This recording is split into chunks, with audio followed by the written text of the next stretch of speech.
Kia ora ana ki a tātou katoa and whakalopalahi atu. My name is Yvonne Jasmine Tetokurangi o Tangaroa, and I'm really delighted to be following the previous session that hopefully some of you had the opportunity to listen to, but I'm also delighted to be facilitating this session where we will focus on the Pacific, in particular trade in the Pacific. Again, there are two parts to this session. The first part is to have the opportunity to listen to the Honourable Minister Phil Twyford, and then we'll move into a talanoa kind of session with our three great guests, and encourage you to record your questions either in Q&A or in the Zoom chat. So without any further ado, and I would like to just pause here and briefly speak a little bit about Honourable Phil Twyford, who is presenting to us as the Minister of Trade, Export and Growth, and as well as the Minister of Environment, but we'll let him speak and let's see what he's got to say. Ngā mihi nui kia koutou and warm Pacific greetings to you all. Thank you for the kind introduction and for the opportunity to address you today. I want to begin by thanking the University of Auckland Public Policy Institute, in particular Professor Jennifer Curtin and Dr. Suzanne Woodward for organising this conference. The Auckland Trade and Economic Policy School continues to make a great contribution to New Zealand's trade agenda by inviting a range of perspectives and ideas to discuss the key issues affecting trade, including Pacific trade. And it's a shame that we can't be together in the beautiful Fale Pacifica as in previous years, but I'm glad nevertheless to be with you virtually. And it's fantastic that people from around the Pacific are dialing in today too. I acknowledge that it's been a challenging year, disrupted by COVID. And despite those challenges, you've adapted and delivered a great program for the third successive year. And it's my pleasure to speak to you today about the work being done to support our Pacific partners under the PACER Plus agreement, and as we look ahead to 2022, the opportunities on the horizon. I want to first comment on the trade relationship between New Zealand and the Pacific, and in particular the impacts of COVID-19 and what we've done to respond. Prior to the pandemic, two-way trade between New Zealand and the Pacific was valued at $3.4 billion in 2019. And as a single market, the Pacific ranks as New Zealand's 7th highest value export market and 17th for import value. Now sure, COVID-19 has disrupted our economies, caused a shutdown of tourism and put global supply chains under pressure. The closure of borders has grounded a high percentage of flights to and from the Pacific, leading to substantial reductions in freight capacity, volatility of air freight availability, and of course higher costs. Now through the Ministry of Transport's Maintaining International Air Connectivity program, we've helped maintain critical air connections to the Pacific to keep trade flowing. Shortages of empty containers, congestion at international ports including Auckland, shipping delays, high freight costs, and a shifting focus of international lines towards routes in other parts of the world have all put sea freight supply chains under great pressure. We've worked to try to maintain maritime supply chains to and from the Pacific by facilitating cargo crew changes in New Zealand to protect our Pacific partners from COVID and ensure that essential goods continue to flow. Through MFAT's network of posts, we continue to monitor the operation of New Zealand's international sea and air freight connectivity. We've also taken steps to enhance NZTE's capacity through the establishment of a Trade Commissioner in Suva, re-establishment I should say, to support New Zealand exporters doing business in the region. And in the absence of travel, we've initiated new mechanisms such as virtual trade missions, for example to the Solomon Islands. At the same time, as Minister of State for Trade and Export Growth, I've been getting out and engaging with key Pacific stakeholders this year to better understand the issues facing New Zealand Pacific trade. This has included engaging with the New Zealand Pacific Business Council and its members, and visiting key exporters to the Pacific like Skills International in South Auckland. We also launched our new all-of-government trade policy roadshow in the heart of South Auckland in May, which saw good attendance from Pacific peoples. Now, the way that we're approaching these trade relationships, I think, reflects how, as a government, we are approaching our broader engagement with the Pacific. In February, Minister Nanaia Mahuta described our values-based approach to engaging with the world, values which will guide our ongoing engagement with the Pacific. These are whanaungatanga, manakitanga, mahi-tahi, kotahitanga and kaitiakitanga, and will underpin how New Zealand partners with the Pacific and guide our engagements with government, businesses and communities, including through PACER Plus, where we are aiming to create sustainable and inclusive outcomes and foster the long-term resilience of the Pacific. Last month, Minister Mahuta set out some further principles to help guide our engagement with the Pacific generally and move from reset to resilience, including tātai hono, the recognition of deep and enduring whakapapa connections, tātou tātou, all of us together, whaia te taumata ohanga, journey towards a circular economy, tūrau Hawaii, navigating together, and arongia ki rangiatia, focus towards excellence. Now, applying these to New Zealand's agenda in 2022, we hope to see a number of exciting developments, including in-person ministerial travel both ways, in-person trade missions, and work to expand the membership of PACER Plus even more. Of course, the pandemic continues to evolve. There will be challenges to seeing through our ambition, but I'm confident that we have the resources and the direction to take forward these principles and develop them into concrete outcomes. I'd like to turn now to PACER Plus. In all of my engagements this year, the development of this regional trade and economic development agreement has been seen as a huge positive, with significant potential to advance the region's prosperity. I think a real strength of PACER Plus lies in the development and labour mobility aspects of the agreement. This is an agreement with a broader focus than traditional free trade preoccupations.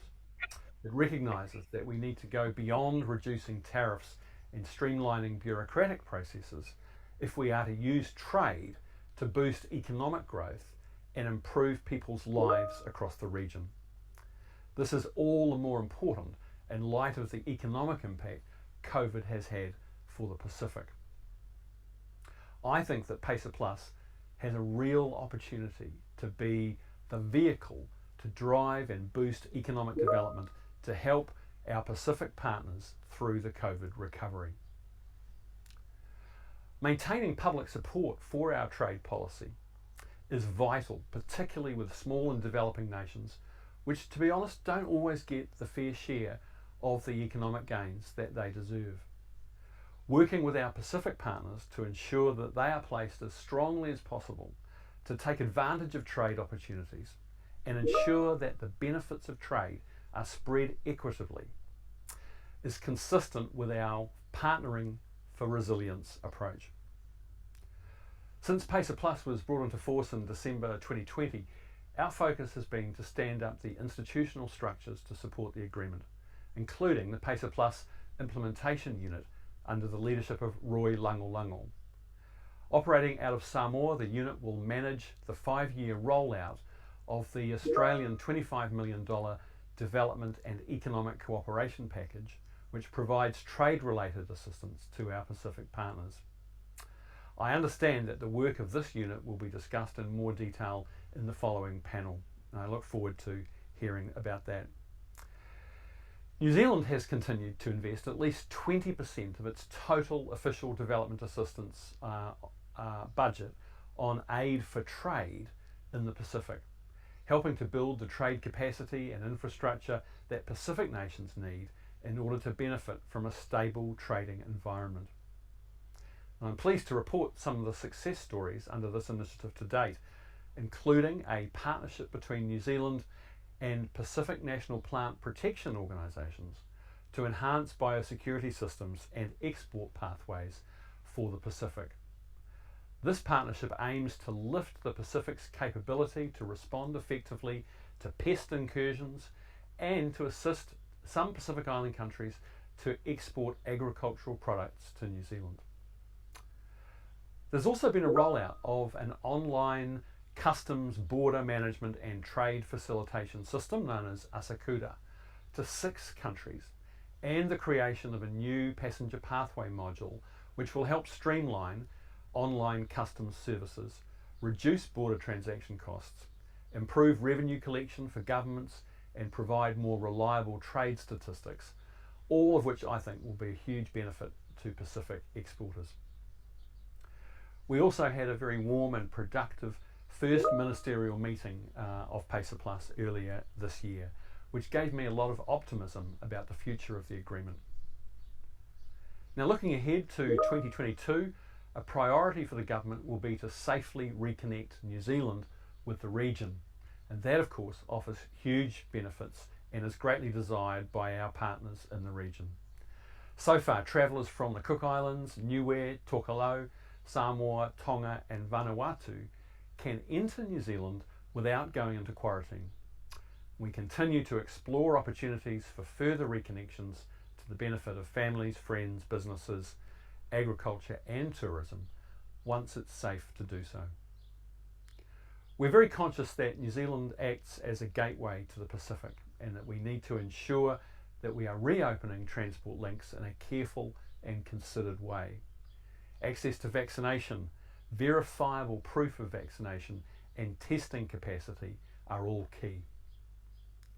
Now, against this backdrop of reopening, New Zealand is undertaking a rebalance of our own immigration settings to ensure that we get the balance right as we move from a restricted inward migration to more open borders.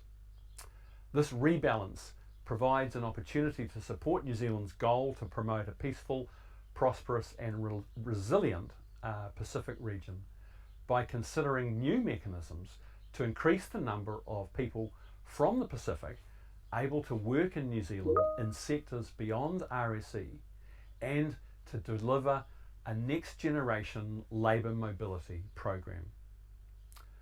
As I mentioned before, labour mobility is an important part of PACER Plus. And as far as next steps for the agreement go, I'm interested in exploring what the next generation program might look like and how it could boost the region's economic recovery and sustainable development. This will need a focus on the importance of remittances for the island economies in the region, while also mitigating possible negative outcomes. It will have to emphasise the importance of skills development and qualifications according to priorities identified by Pacific Island countries, and encourage circular economic development, whereby those who work in New Zealand take what they've earned and learned back to their home countries. This is of course something that will need to be worked through with our Pacific partners that are parties to PACER Plus. We've piloted initiatives in the past in fisheries and construction which have shown success where opportunities have aligned between employer needs on the one hand and worker skills on the other. And I'm interested in hearing ideas and views of where you see labour mobility opportunities for people from the Pacific in those sectors and beyond once border settings permit more movement. As we continue to navigate the challenges of COVID, New Zealand sees the Pacific as at the core of our thinking on everything from trade facilitation to people links and more. PACER Plus is only in its infancy and has so much potential to deliver meaningful change for the region. I'm committed to ensuring that New Zealand works as a strong partner with the region to help realise this potential. And to this end, I look forward to hearing your ideas for further strengthening PACER Plus that I hope will come out of the discussions later today. Thank you for the time you've given me today to speak with you, and a special thanks again to Professor Jennifer Curtin and Dr. Suzanne Woodward. Nō reira, tēnā koutou, tēnā tātou katoa.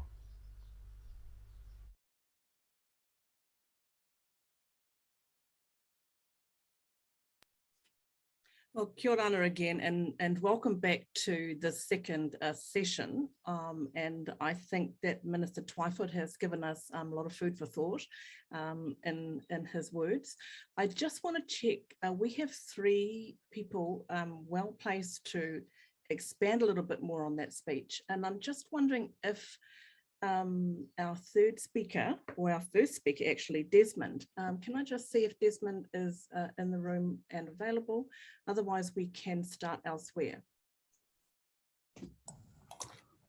Hello, kia ora, Desmond. Hi, Yvonne. Paul, but we can deal with that.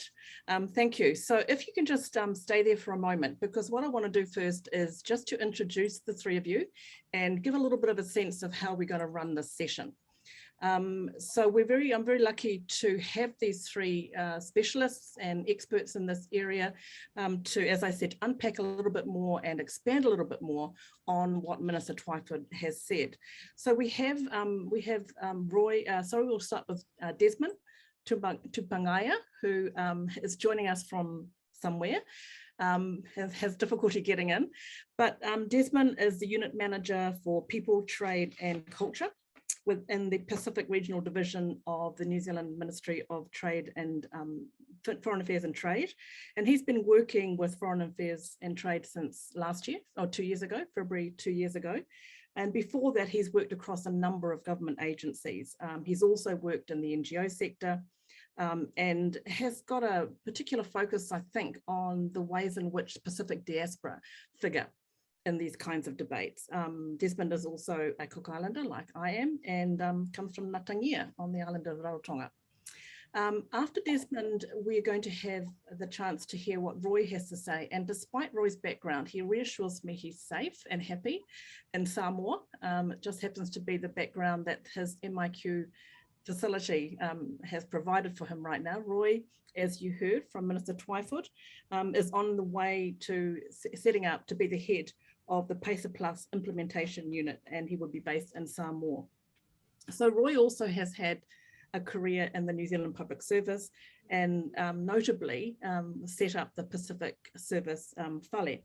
He's also had roles in immigration and been a consular for Pacific Regional Investigations, Intelligence and Enforcement. So we're really lucky to have found, so Roy's also been involved in UN, WTO and WCO programs representing the Pacific region and some of the challenges, addressing some of the challenges that face small island developing states. So welcome, Roy. And then we're lucky also to have Glenys Miller, who is currently the Trade Commissioner from Pacific Trade Invest, and Glenys is a Fiji national, and she has been in charge of Pacific Trade Invest, not for too long, and she may talk a little bit more about that, but has a lot of experience both in policy and in technical areas around Blue Pacific and trade. She has worked both in the Pacific Island Forum Secretariat, but has also had work with specific countries to realise their potential through growing their export capability as well. So we're going to try and run this, or we are going to run this as a talanoa. So we're going to have our three speakers sitting, you'll see all of us together, and hopefully we'll be able to generate a little bit of dynamism between the way in which we're talking. And I think we're just going to start off with you, Desmond, if that's okay. Desmond, so what we were going to ask you to focus on a little bit more was the trade for aid. So Minister talked a little bit about trade for aid, mentioned that. So can you just tell us a little bit about what is trade for aid to begin with, something about where it's at right now, and in particular paying some attention to Minister Mahuta's recent Reset to Resilience agenda. Desmond, can I hand it to you? Kia ora, Yvonne, and thank you for the opportunity. Before I carry on, I just want to acknowledge Honourable Ministers, Excellencies and Leaders from the Pacific who will be watching this session. Ngā mihi kia koutou. I would also like to thank ATEPS for the opportunity to talk about trade in the Pacific. Two important topics to me as a Pacific Islander, and knowing the impact that trade can have on economic resilience for Pacific countries. I'd also like to acknowledge the panel and yourself, Yvonne, for keeping us on track today. Glynis, Roy, tēnā kōrua. And finally, a bit of a shout out to everyone else who's on the call in the session, listening to Trade in the Pacific. So in terms of aid for trade, so I guess I'll just give you a little bit of a definition around what it is. It's a World Trade Organization led initiative. So the World Trade Organization came up with the idea that when countries are trying to trade, a lot of the barriers that inhibit their ability to trade well are kind of related to the supply side of the country and the related infrastructure requirements of the country to be able to support trade. So if I think about a family who's got a plantation in the Pacific, they've got taro that they're wanting to sell. One of the challenges they might face is how do they actually get the taro to the place so that it can be flown or shipped out of the country. So there's infrastructure challenges throughout the Pacific and being able to get access within their country just to get it out of the country. So barriers like that help, I guess, inhibit the ability of countries to participate in trade.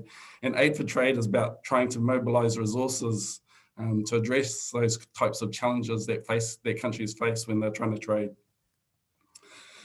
I guess there's kind of you need to understand what kind of constitutes aid for trade. So how do we classify it? And so there's kind of 5 different areas we use to classify aid for trade, and those definitions have been brought together by the OECD. So those areas are the technical assistance for trade policy and regulations. So basically supporting trade strategies and the legislative requirements that countries might need to be able to stand up trading facilities, negotiations and agreements.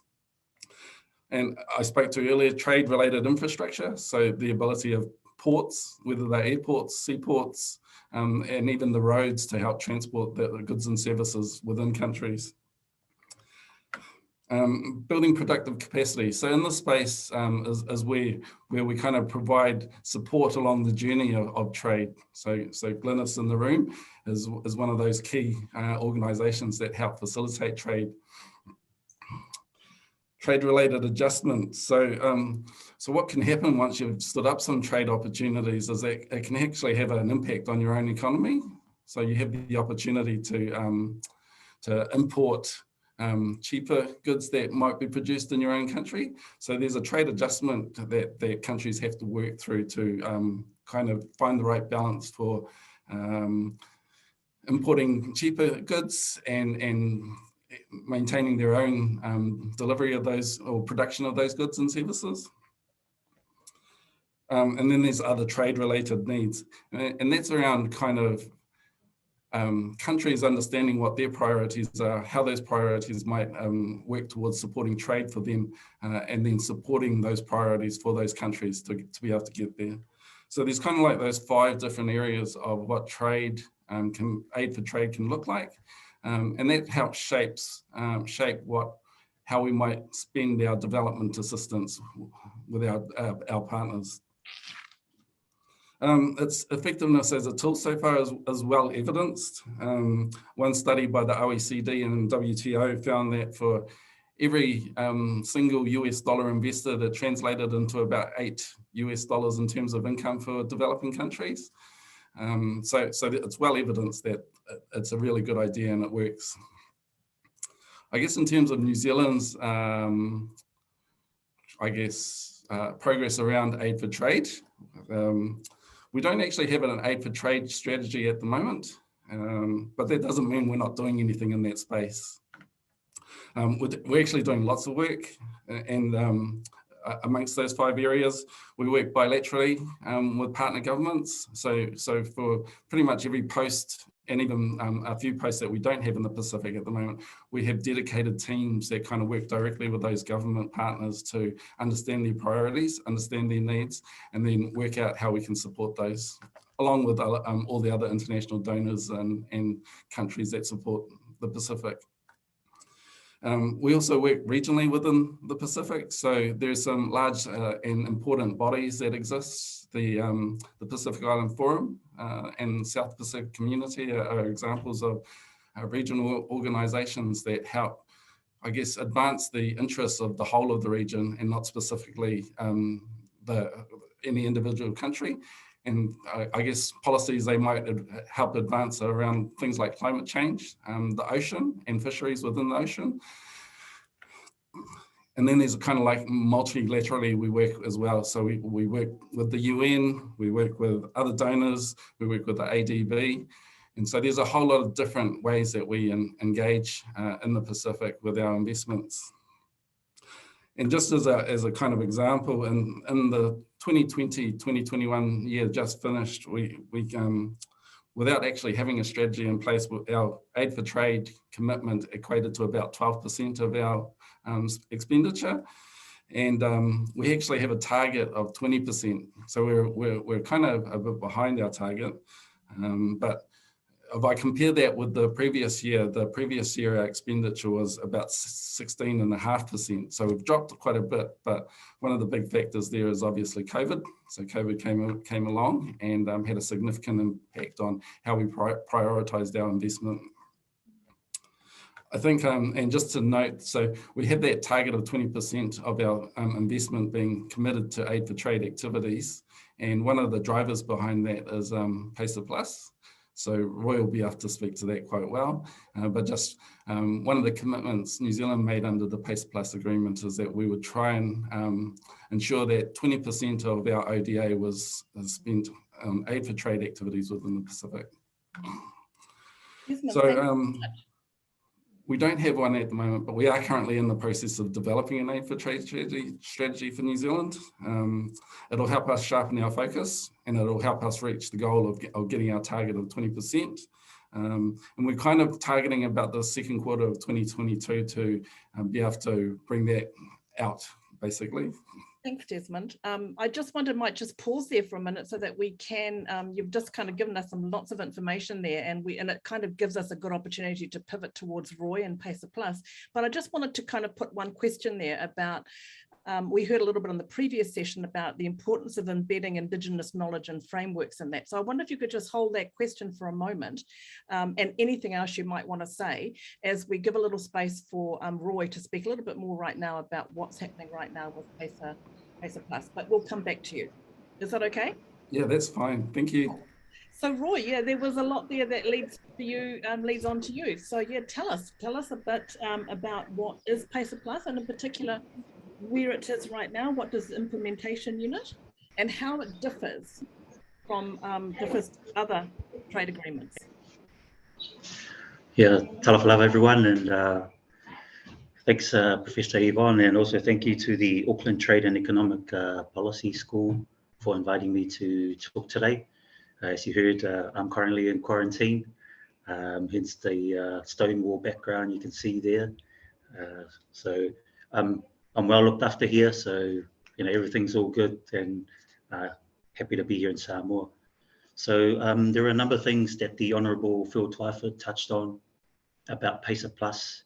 There's a lot of sort of myth out there about PACER Plus being a free trade agreement, which it is not. It is actually quite a unique type of agreement, which is focused on trade and sustainable development, which is unique in that it's the only agreement that focuses on that area of development, as the Honourable Minister alluded to. So it's strongly aligned with the Sustainable Development Goals, and it's the first trade and investment agreement in the Pacific to adhere to some of the endorsed best practice for design and sustainable development, as well as the SDGs, which is really important here in the Pacific. The agreement's actually quite unique in that it's we have an implementation unit. So the role of our unit is to support countries to implement the various chapters under this agreement. And just some of the things that are in the agreement are in relation to trade and goods, trade and services, investment, transparency. So there's a whole lot of things that come under that remit. And in terms of PACER Plus. One of the things you heard the Honourable Minister also talk about, and we're currently holding the annual meeting for the Pacific Labour Mobility annual meeting, which is currently on at the moment. It finishes up on Friday. So as the Honourable Minister mentioned, labour mobility is quite a significant thing for the Pacific, but also links into the chapter of the agreement under trade and services, as well as trade and goods. So the unique thing about this agreement itself is that we have a unit that helps with implementation, but there are also various committees that Pacific countries are on that help drive and dictate the agenda under this agreement, which is very unique. And so this gives the Pacific countries, as the Honourable Minister mentioned, their voice to be able to say, these are the things we need help with. This is how we would like it done. How can you support us? And I was at a meeting, another virtual conference last week with the UN SCAP agency, and they talked about PACER Plus. The timing of PACER Plus has been really, really good because it will help countries recover from the COVID pandemic, help them with their economic recovery. And there's so many elements under PACER Plus that overlap with everything that's going on in the region, in the Pacific, but also everything else that's happening on the other side of the world, you know. So for PACER Plus, and this is going to be really important because there's so many organizations, donors, agencies working in the region, the PACER Plus implementation unit will have to navigate through all these other agencies and donors to ensure that the activities that we do implement under this agreement are going to be sustainable and have the impact that's going to help countries recover. And especially for small island developing states, PACER Plus is a really great platform to help them implement things that they want. Also look at opportunities in Australia and New Zealand to see how those can work and how they can help countries recover from COVID. One of the big focus for us in our annual plan that was approved by our joint committee is to focus on private sector. We have a big focus on private sector because we know if the private sector is doing well, then that's going to help with economic recovery. So we're doing a lot of work with the private sector, some of the community groups, working with them to help them understand what PACER Plus is all about and what opportunities are available. We're also talking with the Australia Pacific Business Council, Pacific Business Link, just looking at all those areas to look for opportunities. We've got Glennis here as part of this Talanoa session. Been talking to them as well and looking at some of the market access into Australia and New Zealand, also some of the opportunities for investment. So I think I'll leave it there because there's a lot that I could go on about and talk about. And the Honourable Minister mentioned a few things around, training, development, skills development, qualifications. Talked about the automated system, which is Asakuta, which is going to allow people in the Pacific to actually do their business on their smartphones, which was not available before, given the technology we have. So even that step in terms of automation of systems and processes will help with the congestion issues, reduce the costs, streamline some of those processes. And of course, the sanitary and phytosanitary area is quite big, biosecurity. That's going to be really important. But look, thank you so much for the time. I'll leave it there. And I'm happy to have the Talanoa. So, Thank you very much, Roy, for that. And I think, again, you've been able to give a nice detailed understanding of what PACER Plus is. But I want to leave you with a question around this current status of, for instance, Fiji and PNG in PACER Plus, and also the whole complicated area of when we're talking about sustainable development, how do we include issues like gender inequality and climate change into this trade agenda that is, as you say, has got that development focus as well.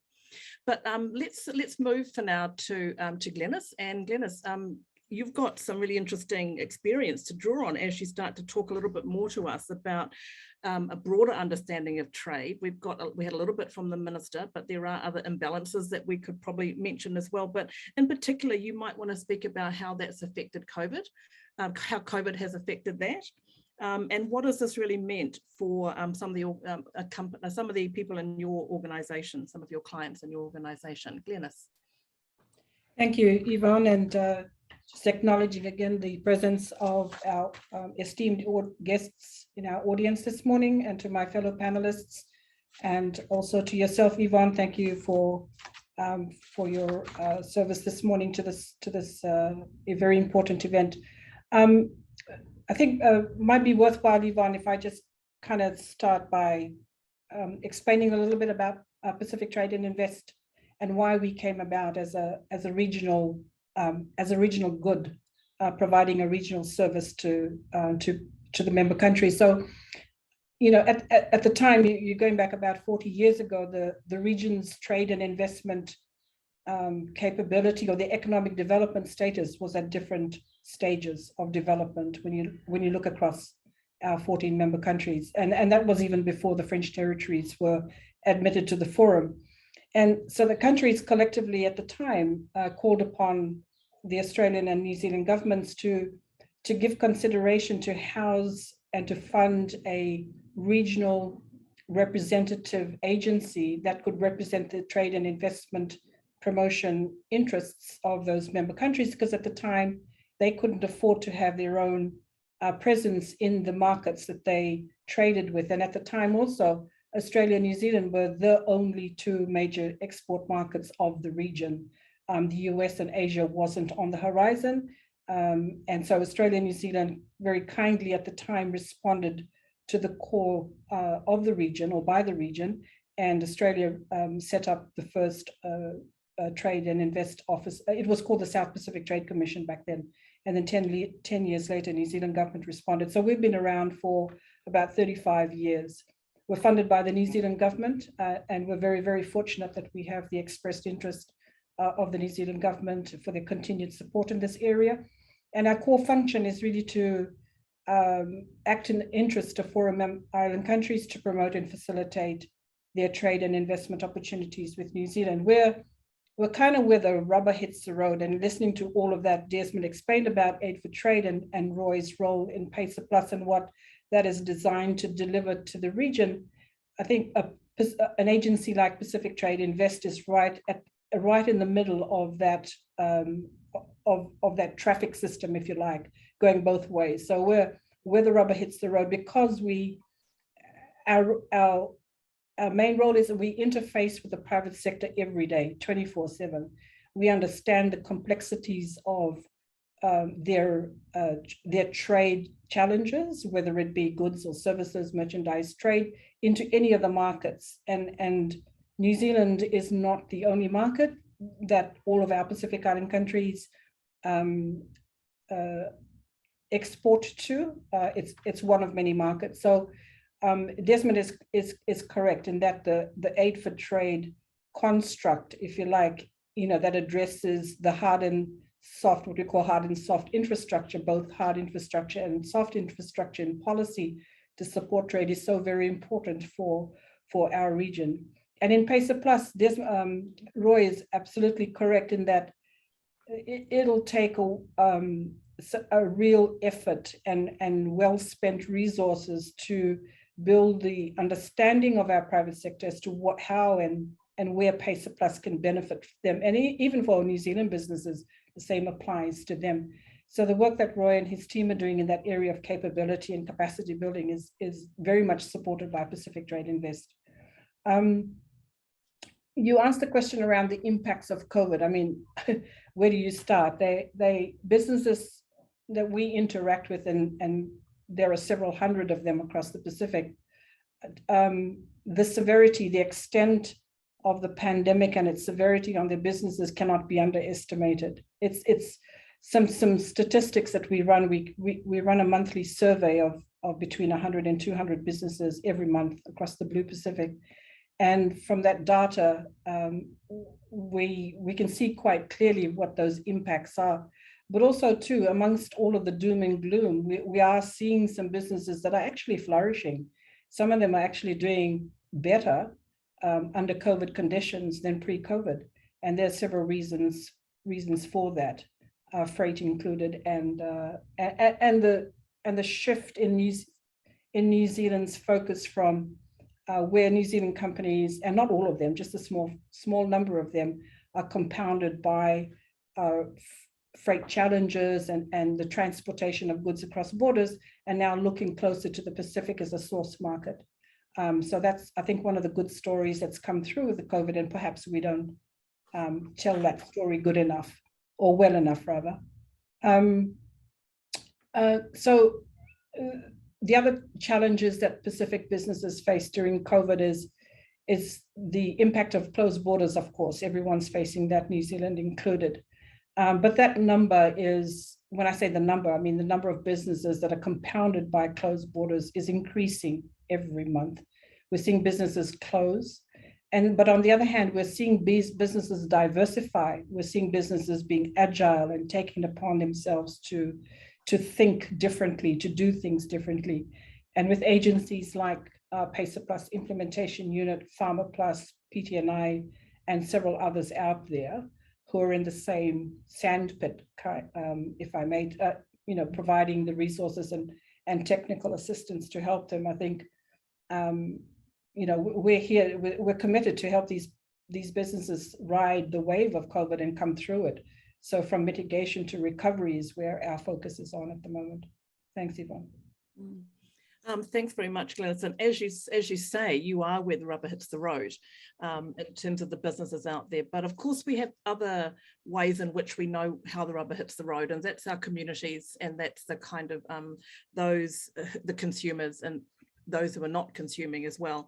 So there's a lot that we need to think about. And of course, there's a lot of interest in this. So I wondered if you might also want to think a little bit and offer some thoughts on some of the new partners that are showing interest in the region, and how that offers opportunities.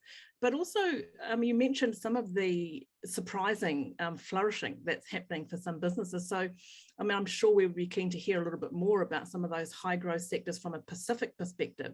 But also, we know that there are some high growth sectors from outside the region. And I'm thinking here in particular, because it just came across my desk last week around things like seabed mining. A lot of interest in that. Is that something you get involved in?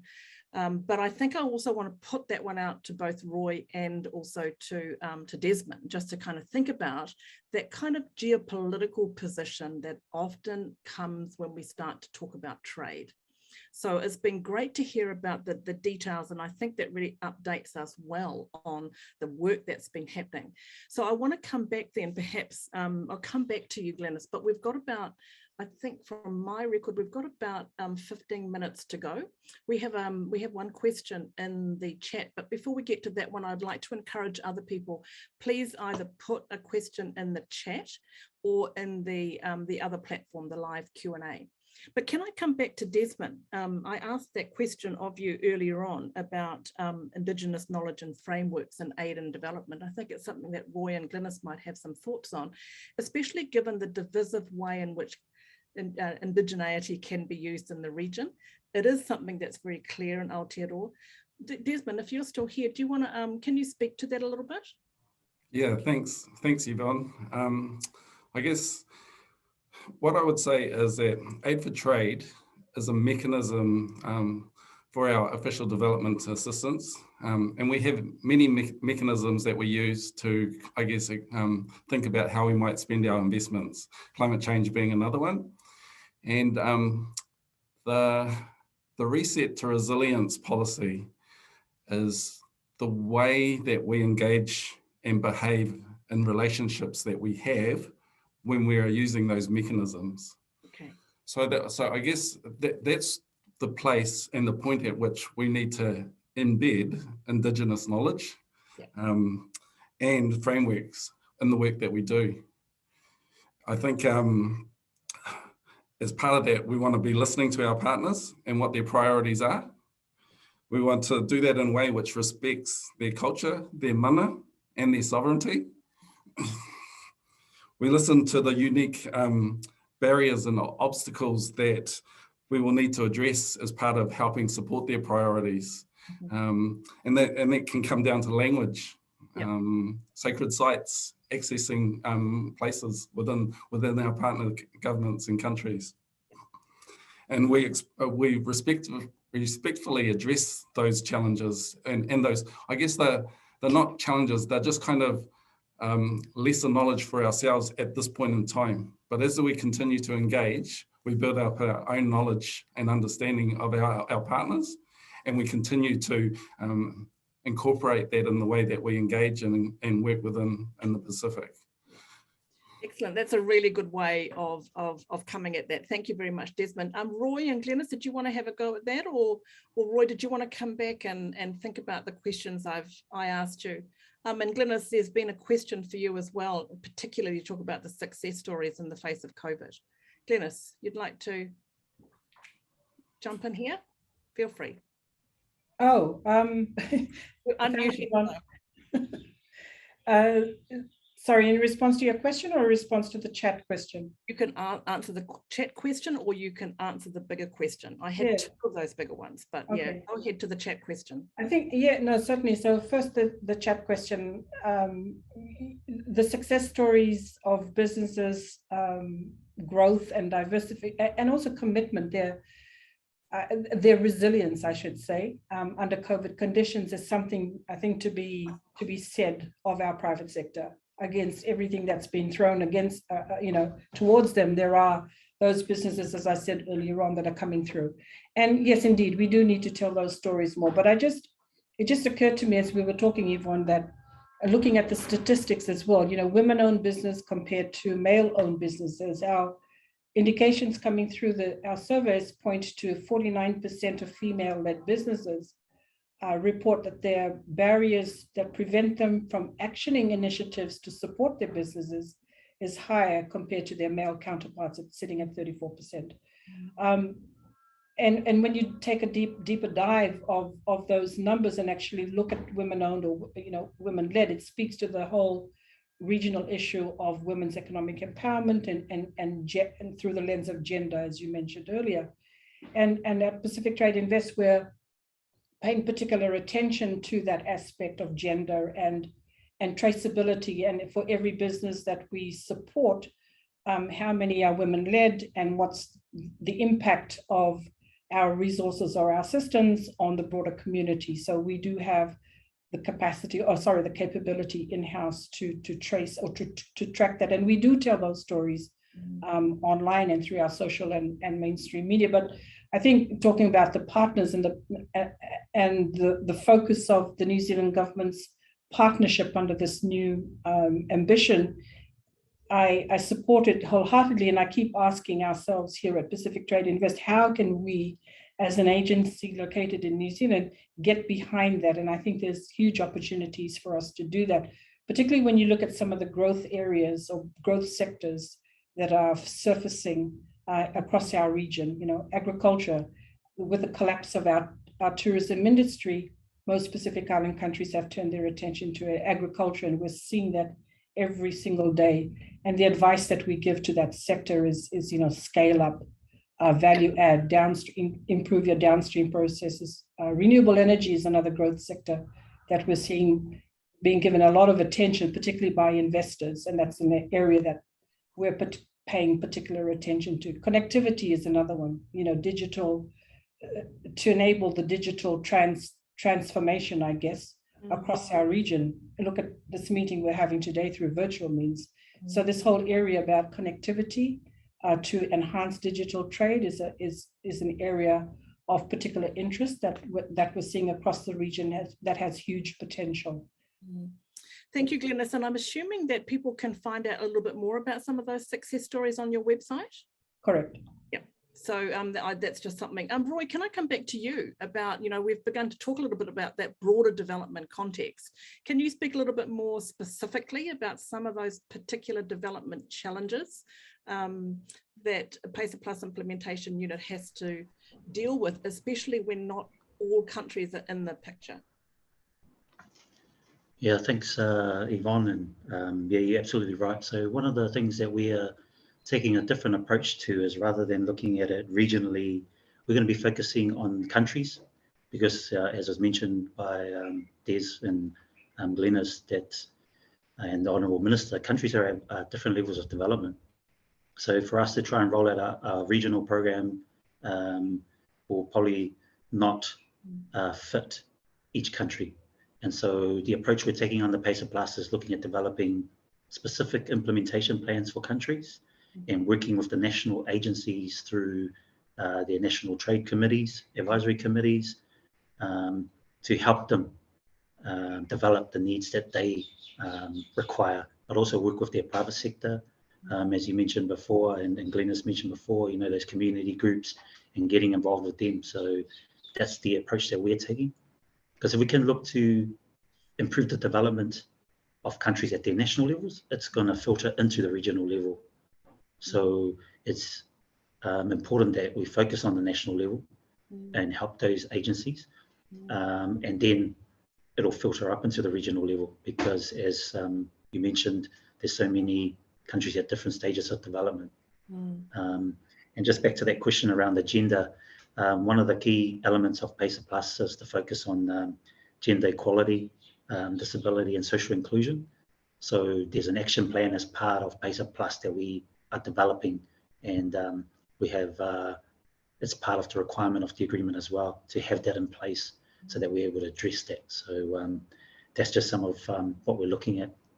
Okay, thank you. And please, any other questions, be really happy to take those. You'll all have seen the question about how PACER Plus, Roy, you might have seen that, how PACER Plus and its focus on sustainable development, how does that work in terms of competing projects in the region? And here I would also put this to Glenys and to Desmond around competing partners in the region. We are aware that they're there. Did anybody want to have a little chance to talk a little bit about that? I think I'll just, that's one of the things that I've said before, there's so many people working in this space, you name it, the World Bank, ADB, all the acronyms that you can think of in the region, it all overlaps. And so one of the things for PACER Plus, and as Glenys mentioned, is that we need to work with them, leverage off what knowledge they already have. There's no point in us coming in to reinvent. And I think the key thing about a lot of these countries, because of the resource constraints, is their capacity to absorb all this development. So if we can work with PTI,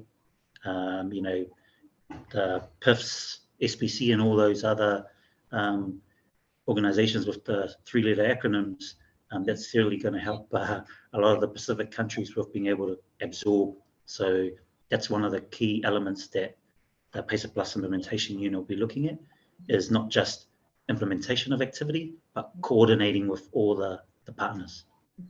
Excellent.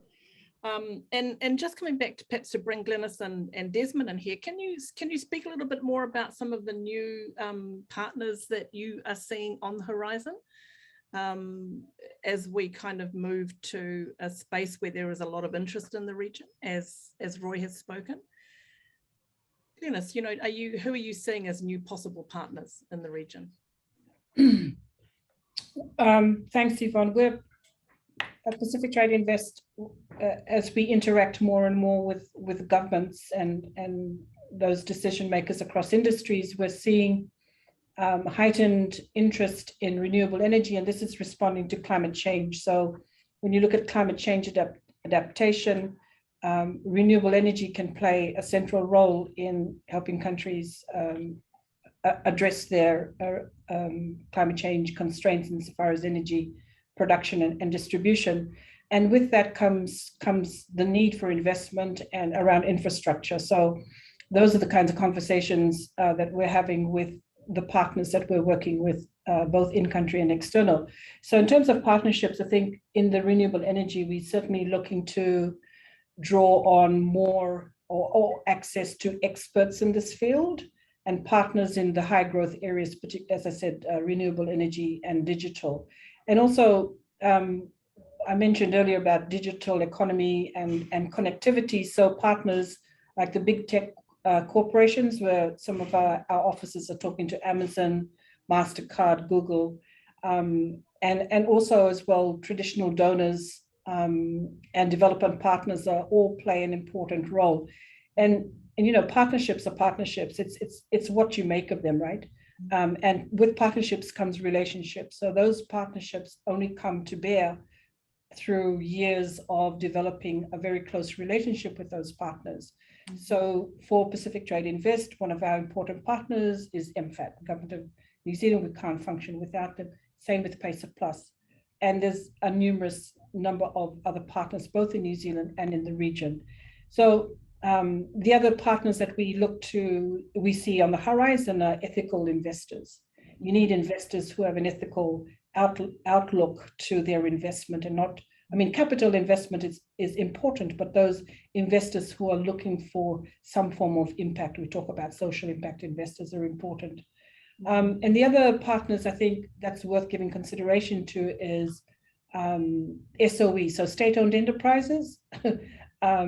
We see, at least for Pacific Trade Invest, we see good value in some partnerships with them, as well as, you know, investment banks, development banks, all of these who have an outward commitment to helping Pacific Island countries, whether it's in the trade space or in the investment.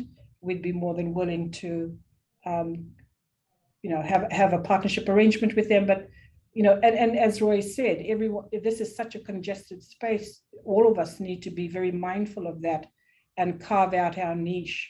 There's so much money coming. Seriously, there is a lot of donor funding coming into the region, and you know, as Roy said, how do you navigate through that? Well, actually, it's, you know, you pick one or two, and those who align to what it is that your remit is, and can help boost your ability to deliver on your, you know, your deliverables is for us what I think partnerships is all about. So those are some of the ones that come to mind, Yvonne.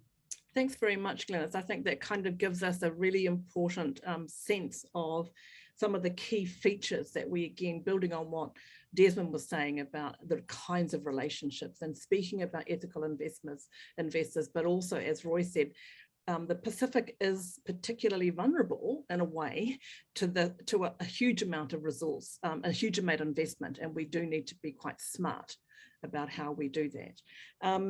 I just want to, there is a question that has been asked by one of my colleagues here at the University of Auckland about how, and this is something I just expect you to go away and think about, in particular, how the University of Auckland can help in the work that you're doing. As you know, we are a teaching and research, you know, university, and hopefully are training people that come through to work in the positions and in the areas. But if you could give some thought to that. There's another question here about what assistance can New Zealand unions provide to colleagues in support of the development of labour relations. And this pivots around the kind of critical questions around labour mobility and what it is that is moving when we move labour. Are we also moving with them the rights to be, you know, full citizens in another place of work? So if possibly that's a question for you to think about. I'm just going to put a few of those out there. You will see them, but I think that's a really important one in terms of partners as well. Are unions the same kind of partners as businesses? The other one in there that's quite, I think, a useful one to think about is the one about the physical shipping infrastructure. And Desmond, you spoke a little bit about that and the investment in that space. So perhaps I can come back first of all to you, Roy, to ask that question about unions and how that fits in the discussion. And Glenys, you could mull that over as well. Roy, can I come to you on that? Yep, thanks. So I think institutions like Auckland, you know, University and those sort of institutions are really important for, in terms of the research. The International Institute of Trade in Australia assisted the PACER Plus implementation unit with a rapid needs assessment to assess what's going on in the region. And I think that's where tertiary institutions like, you know, your school, the Auckland Trade and Economic, you know, school, can add value. It's some of that research around the trade, but also looking at the policy in the region. I think that's really important to have a look at that.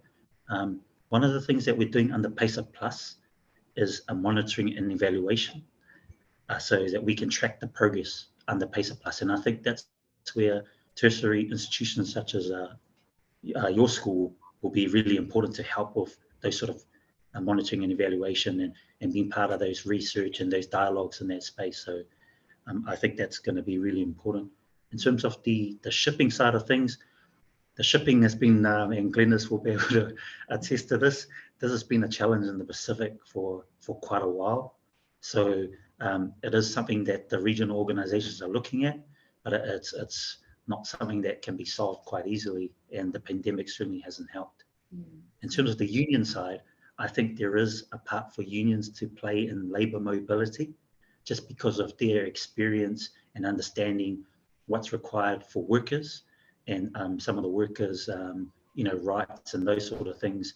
And I think that's where the unions will be important, to be able to have that dialogue as part of labour mobility discussions. And maybe there's an opportunity there for the PACER Plus implementation unit to reach out to some of the unions to maybe provide some ideas as part of workshops for labour sending units that send workers to Australia and New Zealand. So I think there's an opportunity there. Thank you very much. We only have 4 minutes left in the session, and I did want to give you all just a very brief moment to make another, say, 15 a minute or so to provide any other comments that you want, and in particular to think about the hardest question you didn't get today. What is the really hard question that's facing you right now in your work? And maybe I'll go to Desmond to start off with. What's the hard question for you today? Thanks, Yvonne. I think one of the hard questions, I have many hard questions that I'm thinking about. One I'm thinking about at the moment is in the labour mobility space. So Roy talked about the Pacific Labour Mobility Annual Meeting, which is on at the moment. And it brings together all of the countries that have an interest in labour mobility and helps us tell Anora about what their priorities are, how those kind of reconcile with New Zealand's priorities in the same space, but how we do that in a sustainable way. And there's lots of elements to that process. It's not just about getting workers to New Zealand to help us with our economic productivity.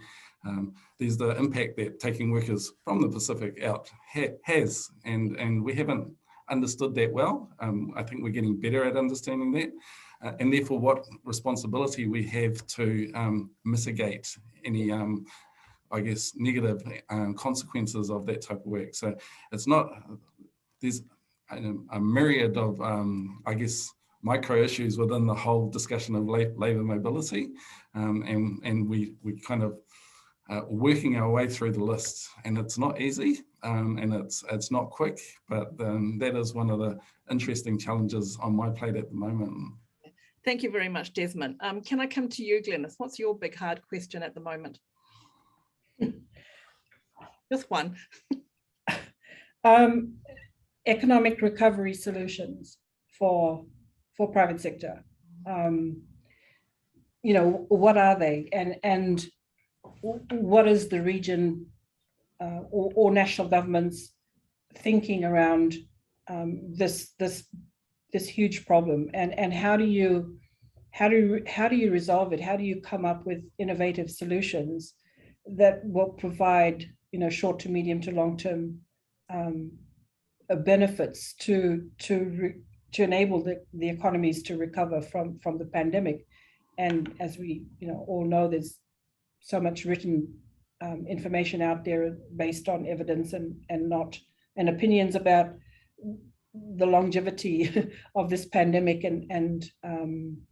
so my problematic question is that in itself is, how do we as a region, as Pacific Trade Invest, and with our partners work alongside those decision makers to enable them or to help them figure out what that economic recovery roadmap will look like. Thank you very much, Glynis. Roy, your hard question, and the hardest part for you is that you can do it in 15 seconds. Yeah, I think the question for me is what difference is PACER Plus gonna make to the region? So that's it for me.